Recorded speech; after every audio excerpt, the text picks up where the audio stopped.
Hello friends, smart systems की GST training में आपका स्वागत है। पिछले सेशन में हमने कुछ बेसिक अकाउंट्स की लेजर्स बनाई थी। कैपिटल, आईडीबीआई बैंक अकाउंट बनाया हमने, फिर हमने डेटर्स और क्रेडिटर्स की लेजर्स बनाई। अब हम इस सेशन में हम उससे आगे चलते हैं, परचेज, सेल्स, टैक्सेस और स्टॉक्स के लिए जो रिक्वायर्ड लेजर्स हैं वो बनाएंगे। मैंने आपको पहले भी बताया था कि ये सारा का सारा प्रोसेस जो है बेसिक से लेकर एडवांस तक सीखने का है जीएसटी। इस कारण से हम हर एक स्टेप को इंक्लूड कर रहे हैं। तो इस कारण से जो हमने पिछले सेशन में बात की थी, इस एग्जाम्पल को हमें फॉलो अप करना है जो हमने जीएसटी में दिया हुआ है जनरल एंट्रीज के साथ। इसके लिए जो रिक्वायर्ड अकाउंट है उनकी जानकारी हम ले रहे हैं, कौन कौन से हमें बनाने हैं। तो आइए शुरू करते हैं परचेज और सेल्स अकाउंट्स बनाने के लिए। देखिए हमारे पास यहाँ पे एक परचेज अकाउंट है जो इंट्रा स्टेट है, लोकल हरियाणा के लिए, और एक परचेज है इंटर स्टेट जो कि अदर स्टेट के लिए है, पंजाब के लिए। इसी तरह से सेल्स का अकाउंट है, सेल्स इंट्रा स्टेट हरियाणा के लिए और sales inter state other state Punjab के लिए। तो इन दो अकाउंट्स को हम पहले से बनाते हैं परचेज और सेल्स के लिए। परचेज अकाउंट को बनाने के लिए सबसे पहले यहाँ मैं परचेज टाइप कर देता हूँ। यहाँ पे मैंने नाम डिफाइन कर दिया है, परचेज इंट्रा स्टेट लोकल। मैं इस टाइप कर देता हूँ, एंटर। यह परचेज के हेड के अंदर आना चाहिए, तो यहाँ से परचेज अकाउंट सेलेक्ट कर लेता हूँ। यहाँ जीएसटी एप्लीकेबल है या नहीं बताना है आपको। एप्लीकेबल है जीएसटी, और अभी मैं सेट अल्टर जीएसटी डिटेल्स को कुछ भी नहीं करूँगा, और यहाँ टाइप्स ऑफ सप्लाई में गुड सेलेक्ट कर लूँगा। फाइनली यहाँ से एंटर। परचेज इंटर स्टेट का अकाउंट बनाया है पंजाब का, जहां हमने डील करनी है। मैं आपको फिर से बता दूं, ये जो नाम मैंने रखे हैं केवल रेफरेंस के लिए है। आप परचेज इंटर स्टेट बना सकते हैं, परचेज लोकल बना सकते हैं, purchase with in state, purchase outside state, इस तरह से सिंपल नाम भी रख सकते हैं। ये केवल रेफरेंस के लिए, ताकि एग्जाम्पल्स ज़्यादा क्लियर हो जाएं। फिर से परचेज अकाउंट है, यहाँ से यहाँ पे गुड्स है आपके पास,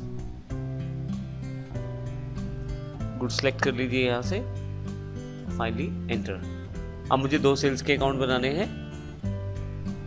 मैंने सेल्स लोकल हरियाणा इंट्रा लिखा है, एंटर। यहाँ से सेल्स अकाउंट सेलेक्ट कर लूंगा, यहाँ से मैं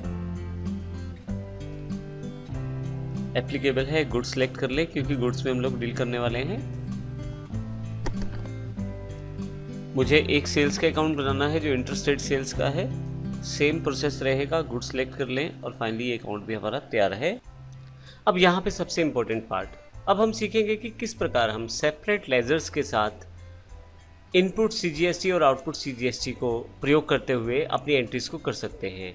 यदि आप यहाँ ध्यान से देखें तो हमने 3 इनपुट अकाउंट बनाए हैं। इनपुट जो अकाउंट्स हैं वो परचेज से रिलेटेड होते हैं, और 3 ही आउटपुट अकाउंट हैं जो सेल से रिलेटेड होते हैं।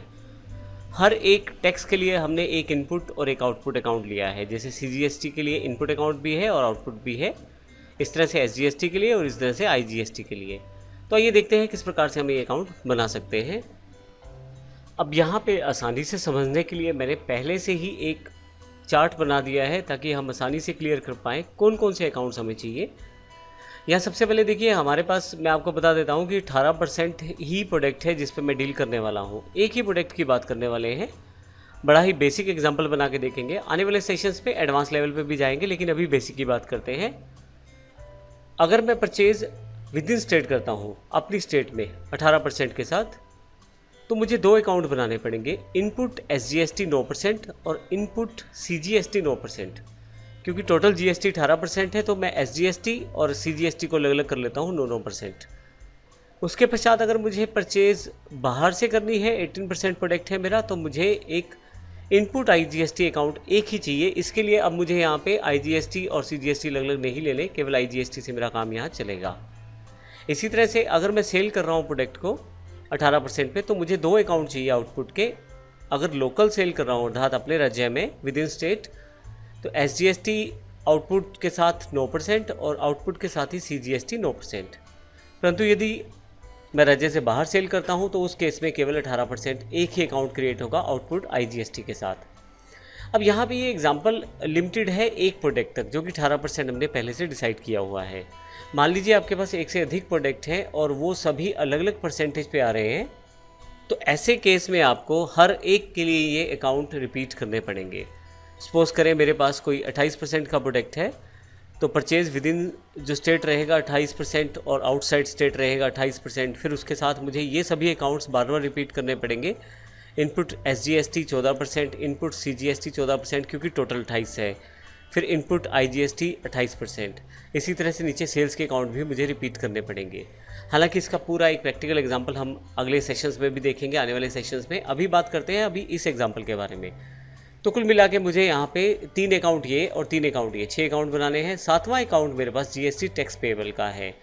जब हम कैलकुलेट करेंगे टैक्स तो आसान हो जाता है टैक्स को ये अमाउंट देखना कि कौन सा अमाउंट हमारा ड्यू है, कितना अमाउंट हमारा ड्यू है। इसकी जानकारी हम लेंगे जब लेजर्स में क्रिएट करेंगे। और पहले हम बात करते हैं इन अकाउंट्स को क्रिएट करने की। तो आइए शुरू करते हैं। इसके लिए सबसे पहले लेजर्स पे मैं क्रिएट पे चला जाता हूँ और सबसे पहले मैं इनपुट SGST बना लेता हूँ जो कि 9% का है। हालांकि परसेंटेज मैं नहीं भी लिखूँ तो काम चल जाएगा, लेकिन अगर आपके पास एक से ज़्यादा प्रोडक्ट्स हैं डिफरेंट रेट्स के तो ज़रूर लिखिए, ताकि आपको जब टैक्स की एंट्री करनी है तो आसान रहेगी समझने में कि ये टैक्स कौन सी कैटेगरी से रिलेटेड है। अभी मेरे पास केवल एक ही कैटेगरी है सेल्स और परचेज़ में, वो 18% प्रोडक्ट की है। इस कारण से कोई फ़र्क नहीं पड़ेगा मैं लिखूँ या ना लिखूँ, क्योंकि मुझे केवल एक ही प्रोडक्ट को सेल्स या परचेज़ करना है। अभी मैंने परचेज़ अकाउंट के लिए मैंने इनपुट SGST 9% कर दिया है ताकि समझने में आसानी रहे। यहाँ से मैं ड्यूटीज़ एंड टैक्सेस को सिलेक्ट कर लूँगा यहाँ से मैं। इसके पश्चात मुझे यहाँ से GST सिलेक्ट करना है। फाइनली यहाँ पे टैक्स टाइप आपको देना है कि यह टैक्स कौन सा है। तो यह टैक्स जो है SGST अर्थात स्टेट टैक्स है, तो मैं यहाँ से स्टेट टैक्स सेलेक्ट कर लेता हूँ। परसेंटेज 9% है यहाँ से, और यहाँ मैं 9% लिख देता हूँ। यहाँ पे राउंडिंग मेथड यहाँ नॉट एप्लीकेबल है, मैं एंटर कर देता हूँ। बैंक डिटेल्स की ज़रूरत नहीं है, फाइनली एंटर कर देता हूँ। तो ये मेरा इनपुट SGST अकाउंट तैयार हो गया है। अब मैं एक इनपुट CGST अकाउंट बना लेता हूँ, क्योंकि मुझे दोनों को अलग अलग क्रिएट करना है। यहाँ फिर से अगर 9% नहीं भी लगाऊंगा तो कोई फ़र्क नहीं पड़ेगा, लेकिन समझाने के लिए यहाँ मैं अभी 9% लगा देता हूँ, ताकि जब हम एंट्री करेंगे तो आसान रहे यहाँ पे कैलकुलेट करना। अब यहाँ पे फिर से ड्यूटीज टैक्सेस GST है। फाइनली मुझे यहाँ से अब सेंट्रल टैक्स को सिलेक्ट करना है, क्योंकि CGST कैटेगरी जो है सेंट्रल टैक्स से रिलेटेड है। एंटर। परसेंटेज ऑफ कैलकुलेशन यहाँ पे 9% है, एंटर करके फाइनली इसको सेव कर देता हूँ। अब एक इनपुट अकाउंट बना लेते हैं IGST के लिए। मैं इनपुट टाइप कर देता हूँ IGST। यह 18% ही रहेगा, हाँ साइड पे लिख देता हूँ ताकि समझ आने में आसान रहे। फिर से यहाँ से ड्यूटी टैक्स सिलेक्ट करना है, GST सिलेक्ट करना है हमें, और यहाँ से इंटीग्रेटेड टैक्स आपको सिलेक्ट करना है, क्योंकि IGST टैक्स है और यह इकट्ठा ही कैलकुलेट करने वाले हैं। परसेंटेज ऑफ कैलकुलेशन 18% है इसका, क्योंकि परसेंटेज मैंने पहले से ही फिक्स कर दी है। एंटर करें, नॉट एप्लीकेबल, यस कर दें इसको। तो ये मेरे पास 3 अकाउंट बन चुके हैं जो इनपुट से रिलेटेड हैं। अब इसी तरह से मुझे 3 अकाउंट आउटपुट से रिलेटेड बनाने हैं। तो सबसे पहले आउटपुट मैं बना लेता हूँ SGST। यह 9% रहेगा, क्योंकि हमने इनपुट CGST बनाया था, इनपुट SGST बनाया था, वैसे ही यहाँ पे आउटपुट SGST और आउटपुट CGST बनेगा। मैं यहाँ एंटर कर देता हूँ। GST ले लें यहाँ से, स्टेट टैक्स है तो सिलेक्ट कर लें, 9% यहाँ एंटर कर देता हूँ मैं। नोट एप्लीकेबल है, एंटर करते हुए नीचे आ जाएं। फिर से आउटपुट CGST ले लें यहाँ से, 9% केवल याद रखने के लिए लिखा है मैंने यहाँ पे। GST सिलेक्ट कर लें, यहाँ से आप इसको सेंट्रल टैक्स सिलेक्ट कर लें, 9% है, एंटर करें और फाइनली से यस कर दें। इसी तरह से हमें अकाउंट और बनाना है आउटपुट IGST। तो उसके लिए भी मैं यहाँ पहले से अकाउंट क्रिएट कर लेता हूँ। आउटपुट IGST, यह 18% रहेगा, कारण क्योंकि इकट्ठा टैक्स है, इंटीग्रेटेड टैक्स है, इसको अलग अलग नहीं करेंगे हम लोग। GST इंटीग्रेटेड टैक्स है, 18% के हिसाब से मैं यहाँ एंटर से कर देता हूँ। तो फाइनली अब अगर आप मेरी लेज़र में आगे देखें तो यहाँ लिस्ट ऑफ लेज़र्स मैंने खोल दी है, जिसमें मैंने input CGST 9%, input IGST 18, input SGST 9%, output CGST, output SGST और आउटपुट IGST अकाउंट मैंने बना लिए हैं। अब यहाँ जितने भी इनपुट के अकाउंट हैं सब परचेज से रिलेटेड है, और जितने भी आउटपुट के अकाउंट हैं वो सब सेल से रिलेटेड हैं। ये जानकारी हम पहले से ले चुके हैं। अब ये अकाउंट बना क्यों रहे हैं? सबसे बड़ा बेनिफिट ये है कि आपके पास हर एक डिटेल अवेलेबल हो जाएगी, कौन से प्रोडक्ट पे कितना CGST और SGST दिया हमने। उसके अलावा आपको ये भी पता लग जाएगा कि टोटल टैक्स कितना पेएबल है। इन सब की जानकारी हम इस सेशन में लेने वाले हैं साथ ही। अब मुझे यहाँ पे 2 अकाउंट और बनाने हैं, एक लैपटॉप के लिए और एक स्टॉक आइटम्स के लिए। लैपटॉप जो है वो प्राइमरी स्टॉक ग्रुप है और स्टॉक आइटम्स में हम 2 अकाउंट्स बनाने वाले हैं, HP और डेल के लैपटॉप्स के लिए। तो ये देखते हैं किस प्रकार से इनकी एंट्री भी करेंगे। यहाँ पे गेटवे ऑफ टैली में इन्वेंट्री इन्फो का ऑप्शन मेरे पास पहले से उपलब्ध है मास्टर्स के अंतर्गत। अब ध्यान रखिएगा, यदि आपके पास ये ऑप्शन नहीं आ रहा तो आप फीचर्स पे चले जाएं, यहाँ से इन्वेंट्री फीचर्स पे चले जाएं और यहाँ से इंटीग्रेट अकाउंट्स एंड इन्वेंट्री आपके पास यस होना चाहिए। अगर यस नहीं है तो इसे आप यस कर लें, उसके पश्चात आपके पास ये ऑप्शन अवेलेबल हो जाएगा।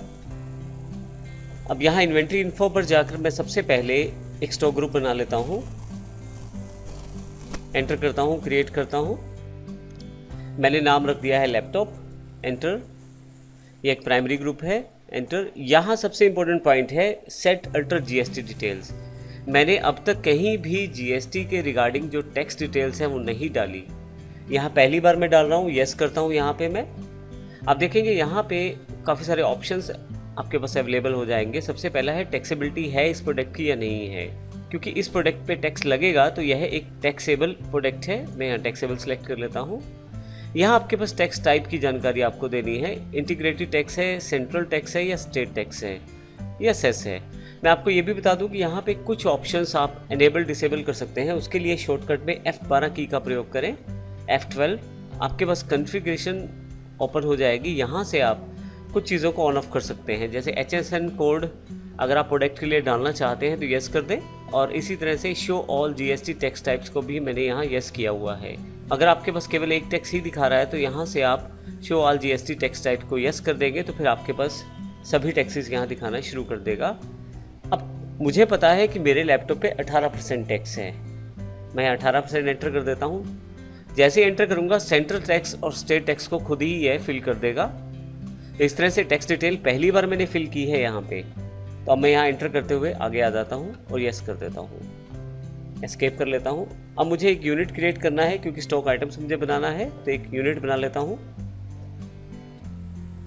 मैंने एक यूनिट क्रिएट किया है, सिंपल यूनिट है। टाइप सिंबल मैंने PCS कर दिया है, फॉर्मल नेम PCs है और यहाँ एंटर करके यस कर देता हूँ, एस्केप करके वापस आ जाता हूँ। अब मुझे 2 आइटम्स क्रिएट करनी है, स्टॉक आइटम्स क्रिएट। सबसे पहले मुझे HP लैपटॉप्स हैं उसकी आइटम क्रिएट करनी है, एंटर कर देता हूँ यहाँ से। प्राइमरी के बजाय अब ये लैपटॉप के अंडर आ जाएगा क्योंकि लैपटॉप है। यूनिट में PCs आ जाएगा, GST एप्लीकेबल है। अभी यहाँ पे कोई भी GST डिटेल्स मुझे एंटर नहीं करनी है। और फाइनली यहाँ से गुड सेलेक्ट करके मैं सबमिट कर देता हूँ। इसी तरह से डेल लैपटॉप की भी एक आइटम बना लेता हूँ मैं। सेम जो चीज़ें हैं उसी तरह से रहेंगी। GST एप्लीकेबल है, सेट अल्टर डिटेल्स अभी नो है, गुड्स है और फाइनली ये मेरे पास अकाउंट्स मेरे रेडी हो चुके हैं। अब मैं यहाँ से एस्केप कर लेता हूँ। तो इस तरह से इस सेशन में हमने सभी अकाउंट्स बना लिए हैं। अगले सेशन में हम एंट्रीज को देखेंगे, प्रैक्टिकली किस प्रकार से एंट्री की जा सकती है। मैं फिर से बता देता हूँ कि हमने बेसिक से लेकर एडवांस तक सभी स्टेप्स यहाँ कवर किए हैं। तो अगर आप इस ट्रेनिंग को प्रॉपर्ली कवर करते हैं तो हर एक स्टेप को जानते हुए आप आसानी से GST की एंट्रीज टैली में कर पाएंगे। धन्यवाद।